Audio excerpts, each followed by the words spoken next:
बच्चों, आज के इस वीडियो में जायसी के पद्मावत में वियोग वर्णन क्या है उसके बारे में आप लोगों से चर्चा करेंगे। जायसी के पद्मावत में प्रेम के वियोग पक्ष को विशेष महत्व प्राप्त है। पद्मावती का विरह यदि एक प्रेमिका के अंतस के विविध भावों का अंकन प्रस्तुत करता है तो नागमती का विरह परिणीता का विरह है। वह हिंदू संस्कारों में इतनी ढली पली एक आदर्श नारी है जो एक प्रोषित पति का नायिका के रूप में सामने आती है। यो तो जायसी ने पद्मावत में रतन सेन और पद्मावती के विरह को भी चित्रित किया है, किंतु नागमती का विरह हिंदी साहित्य की अद्वितीय वस्तु है।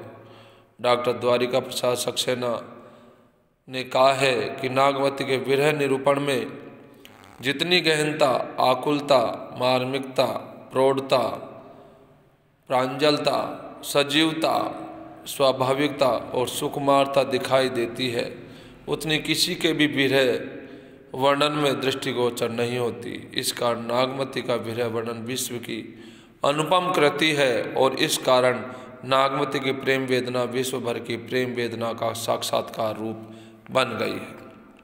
सूफी कवि होने के कारण जायसी का भावुक हृदय प्रेम की पीर एवं वियोग वेदना में पूर्णतः सज्जित दिखाई देता है। ऐसा प्रतीत होता है कि मानो जायसी के हृदय में विरह व्यथा स्वयं साकार हो उठी है।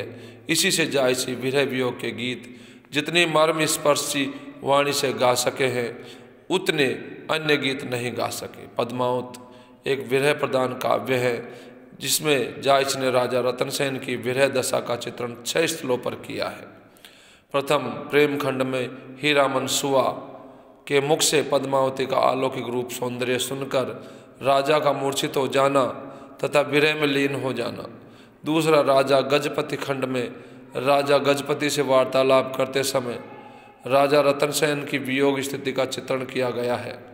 तीसरा राजा रतन सेन सती खंड में पद्मावती के चले जाने पर राजा रतन सेन को वियोग व्यथा का चित्रांकन हुआ है। चौथा पार्वती महेश खंड में महादेव जी से वार्तालाप करते समय राजा रतन सेन की प्रेम विहल अवस्था का चित्रण हुआ है। पांचवा राजा गढ़ ठेका खंड में तोते के गले में प्रेम पत्र बांधकर उससे पद्मावती के लिए संदेश देते समय राजा रतन सेन की विरह दशा चित्रांकित की गई है। छठे लक्ष्मी समुद्र खंड में पद्मावती से समुद्र में बिछड़े जाने पर राजा रतन सेन की विरह व्याकुल स्थिति का चित्रण किया गया है। इसी प्रकार रानी पद्मावती को वियोग व्यथा का रूपांकन कवि ने 5 स्थलों पर किया है, जो क्रम से इस प्रकार है: पद्मावती वियोग खंड, गंधर्व मैत्री खंड, लक्ष्मी समुद्र खंड, पद्मावती नागमती वियोग खंड तथा पद्मावती गोरा बादल संवाद खंड। इन सभी में राजा रतन सेन के वियोग में पद्मावती को विरह व्यथा व्यथित दिखाया गया है।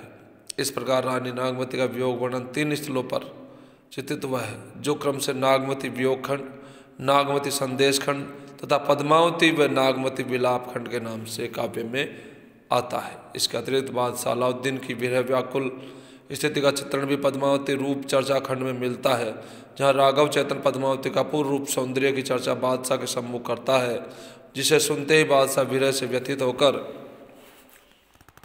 तड़पने लगता है।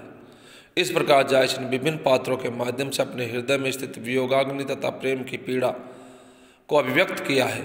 इनमें नागमती की विरह व्यथा सर्वोपरि है। एक भारतीय रमणी अपने पति बिछोह में बड़ी करुणा के साथ अपनी विरह व्यथा प्रकट करती है। इसके पुनित अश्रु प्रवाह में सभी भावुक हृदय निमग्न होकर अपना धैर्य खो बैठते हैं।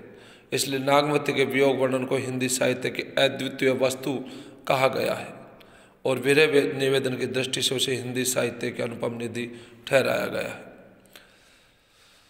रुदन का प्राधान्य पद्मावती के स्त्री एवं पुरुष पात्र वियोग में अत्यधिक अश्रु बहाते हुए अपनी वेदना व्यक्त करते हैं। उनके आंसुओं के प्रवाह में कहीं कहीं तो पर्वत शिखर भी डूब जाते हैं, समुद्र मर्यादा को लांघ जाता है और सारी सृष्टि विरह के आंसुओं में डूब जाती है।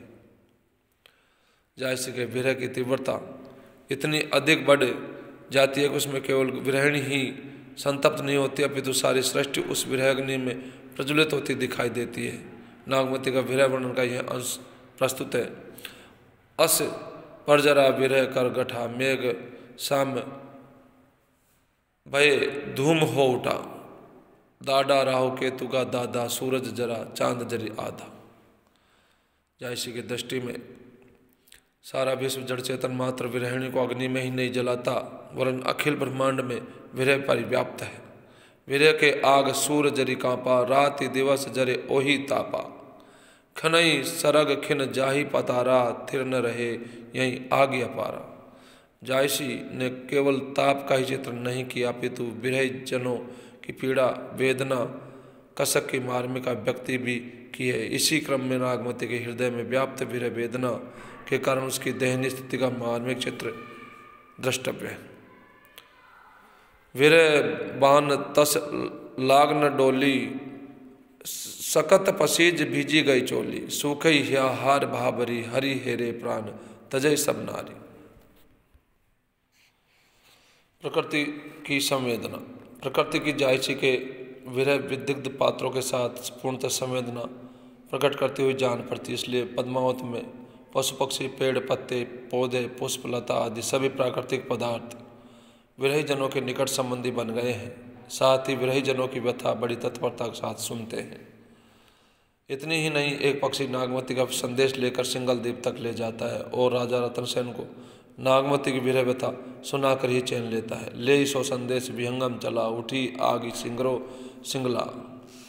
विरह जनों की अत्यधिक कुशलता। जायसी ने विरह वेदना का बड़ा ही व्यापक एवं हृदय विदारक चित्रण किया है और अपने विरही जनों की कुशलता कृष्णता को अत्यधिक बड़ा चढ़ाकर दिखाया है। दई कोयला भई कंत स्नेहा, तोला मासु रही नहीं देहा, रक्त न रहा विरहा तन गरा, रति रति हुई नैन न डरा। यह स्वाभाविक है कि विरही जन तीज त्योहारों तथा ऋतु विशेष पर अपने प्रिय वियोग में और भी अधिक उद्विग्न होते हैं। जायसी ने 6 ऋतु तथा 12 मासा पद्धति द्वारा बड़े स्वाभाविक ढंग से अपने विरही पात्रों का चित्रण किया है, जो पूर्णतः मनोवैज्ञानिक है।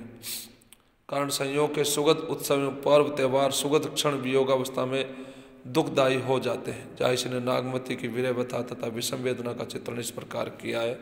सखी झूमक गावई अंग मोरी, हो जुरावे बिछुरी मोरी जोरी। जायसी ने जिस विरह का वर्णन किया है उसमें भोग विलास की प्रधानता नहीं है, अपितु सात्विकता का प्राधान्य है। जायसी के विरही पात्र वियोगाग्नि में जलकर इतने विनम्र, इतने शुद्ध, इतने सात्विक बन जाते हैं कि उनके हृदय में गर्व का लेश मात्र भी नहीं रह जाता है, विषयों के प्रति किंचित रुचि नहीं रह जाती, अपितु वे आग में तपाए हुए कुंदन से हो जाते हैं। वस्तुतः उनका रजोगुण एवं तमोगुण वियोगाग्नि में जलकर भस्म हो जाता है, केवल सात्विक भाव ही शेष रह जाता है। मोई भोग सो काज न बारी, सोह दीठी की चाहन हारी। जायसी के विरह वर्णन में फारसी विरह वर्णन की पद्धति का अत्यधिक प्रभाव परिलक्षित होता है। जायसी के विरह में अतिशयता का उल्लेख इतना है कि विरहियों के क्षेत्र में प्रभावित अश्रों के स्थान पर रक्त की धारा बहने का वर्णन किया है। रतन सेन विरह विदिग्ध होकर जब रोता है तो उसकी आंखों में रक्त के आंसू बहते हैं। कुवक कुवक जस कोहिल रोई, रकत आंसू घुंगुची बन बोई। इस प्रकार जायसी के वियोग वर्णन में वेदना व्यथा पीड़ा का आधिक्य है। इसमें कोमलता सरसता एवं गंभीरता भी पर्याप्त मात्रा में विद्यमान। धन्यवाद।